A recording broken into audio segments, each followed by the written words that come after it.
ગિરનારની પવિત્ર ધરા ઉપર અમારે ના સંપ્રદાયની પરંપરાનું સદીઓથી જૂનું સ્થાન એટલે ભગવાન ગુરુ ગોરક્ષનાથજીનો ધૂણો અને ત્યાં મૂર્તિ પ્રતિષ્ઠિત થયેલી. ગત રાત્રિએ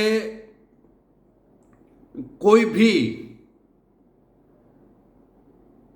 વિધર્મી હોઈ શકે અથવા તો ધર્મ વિરોધી સનાતન વિરોધી એક તુચ્છ હરકત કરી અને ત્યાં મૂર્તિ ખંડિત કરી દેવામાં આવી છે. ગિરનાર સનાતન પરંપરાનો એક ધર્મનો સ્થાન છે અને ત્યાં હંમેશા માટે ભક્તિનું વાતાવરણ બનેલું હોય છે. છેલ્લા ઘણા ટાઈમથી જો ગિરનારની શાંતિ છે, જેવો ભક્તિનો માહોલ છે, એને દોડવાનો પ્રયાસ થઈ રહ્યો છે. વારંવાર સનાતન ઉપર પ્રહાર થઈ રહ્યા છે અને જે પણ લોકો છે એ સનાતનને બદનામ કરવાનો અથવા તો સનાતનને નુકસાન પહોંચાડવાનો જો પ્રયાસ કરી રહ્યા છે, એને કહી દઉં છું કે તમારી કદાચ 50 પેઢીઓ આવી જાય ને તો સનાતનને તમે કંઈ નુકસાન નહીં પહોંચાડી શકો. અને સનાતનને જો મટાડવાનો જે પણ પ્રયાસ કર્યો છે એ મટી ગયા છે.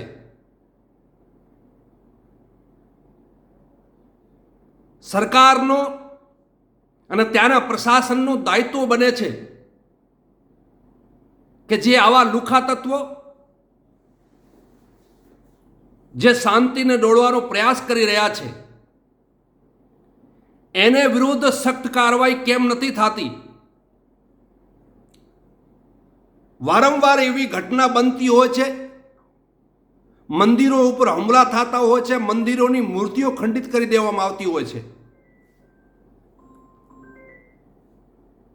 એટલા માટે સરકારને કહીએ છીએ અને જૂનાગઢના પ્રશાસનને પણ કહીએ છીએ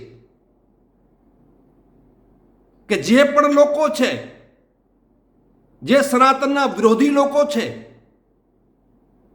જે અમારી પરંપરાને અંદર હાથ નાખવાનો પ્રયાસ કર્યો છે, એને જલ્દીમાં જલ્દી એની ધરપકડ કરીને એના ઉપર સખ્ત કાર્યવાહી કરવામાં આવે. અગર જલ્દી એના ઉપર કાર્યવાહી નહીં થાય તો અમારે બધાને રોડ ઉપર ઉતરવાનો ફરજ બની રહેશે. એટલે અમારી શ્રદ્ધાને ઠેસ પહોંચી છે, અમને આઘાત લાગ્યો છે. એટલા માટે અમે સરકારને પુનઃ કહીએ છીએ કે જલ્દીમાં જલ્દી જે પણ હોય સનાતન વિરોધી આવા લોકોને ઉપર સખ્ત કાર્યવાહી કરી અને જેલ હવાલે કરી દેવામાં આવે.